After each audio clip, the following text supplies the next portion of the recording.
আমি এই কেকের বিজনেস ছাড়া পাশাপাশি পড়াশোনা করি, আর হচ্ছে আমার ছোট বাচ্চা আছে, ওদেরকে দেখাশোনা করি। এই ও, বাচ্চা কাছে কয়টা আছে?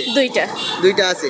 তো এই যে কেক, মানে আপনি যে দামে বিক্রি করেন, সব খরচপাতি করে বানায়, আপনার কিছু থাকে তো, মানে সংসার? আলহামদুলিল্লাহ থাকে।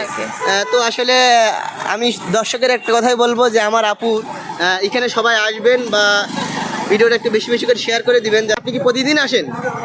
আগে রেগুলার আসতাম, এখন একটু পড়াশোনার চাপ যাচ্ছে, এজন্য একদিন পর একদিন আসি। হ্যাঁ, সেটা দিন জানাই দেন।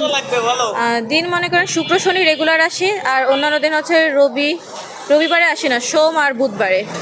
না, এমনও হতে পারে যে মনিরামপুর থেকে বা দূরের থেকে আপনার কেক খাওয়ার জন্য একজন আসলে পাইলো না, তাহলে তার কেমন হবে বলেন?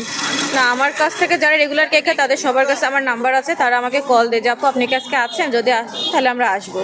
তো দর্শক, আপনারা যারা কেক খাতে চান, এখানে নাম্বার দেওয়া আছে, নাম্বার দেওয়া থাকবে, আপনারা অবশ্যই ফোন না করে আসবেন না, এটাই।